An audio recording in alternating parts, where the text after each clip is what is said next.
What's up? QCB Fox Sports Radio Charlotte. I'm from Charlotte, so I know about your dad, Steve Shipp, and how he became one of the top receivers in the country.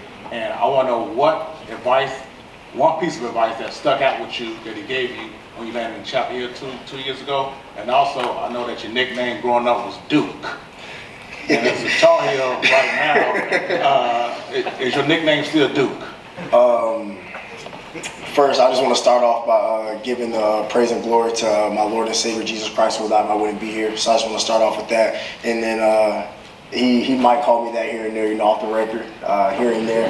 But like you said, man, the biggest advice that he gave me was, where would you go if you couldn't play football anymore? That was the biggest thing he said to me. It was like, where would you go if football was taken from you? You're comfortable with the school, if distance plays into it, just anything like that. And another thing that drove me was just wanting to be better than him. I always grew up just kind of like in his shadows a little bit. And it was always important to me to kind of overcome that. So I feel like that's something that motivated me day in and day out. Just want to be better than him and just want to have my own name. Because a lot of times when people say Shipp, they're talking about my dad. But now I feel like I've kind of swapped that narrative and I'm being able to kind of put myself over and just being able to work hard, just try and surpass him. So Jordan, we'll stay on the right side, second row, please. Jordan, Michael Coe, WCHL, chapelboro.com. During the offseason, Kobe Paysour initially entered the transfer portal, but he took his name back out, and now he's with you guys. Yeah. How big was it to retain him, not just from a skill perspective, but from a leadership perspective? Yeah, we have a young receiver room, and Kobe brings experience. Kobe's a great player. Kobe's a great friend. I feel like that's something that gets overlooked. When you're in a room, you just want to be surrounded around great people. And Kobe's a great guy. Kobe's a great person. Kobe's somebody that I know I can rely on off the field and on the field as well. And I personally, Kobe, JJ, and Nate last year, they really took me under the wing and kind of just helped me mold me into the athlete, the college athlete I wanted to be, and kind of set the foundation for me. So just being able to still have him, still be able to look up to him and kind of shadow him a little bit is definitely important. Left side, right in front of you, first row. Joe Bombo, Athlon Sports. Jordan, you went from one Hall of Fame coach and Coach Greer now to Coach Belichick.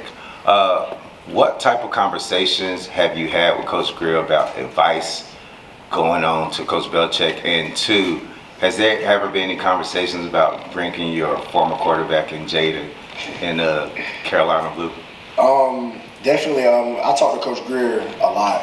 Coach Greer is a huge reason why I'm here. Coach Greer poured into me, his family, Miss Nyla, Will Greer, all the Greers, they all poured into me a lot. So, I talk to Coach a lot, and a lot of the conversations that I've had with Coach Greer in high school is kind of similar to what Coach Belichick brings. He wants to be tough, smart, dependable, and Coach Greer kind of echoed that same thing when we were in high school, and I feel like that's why we were so good at such a high level high school program, because of the way he carried himself and the things that he poured into us,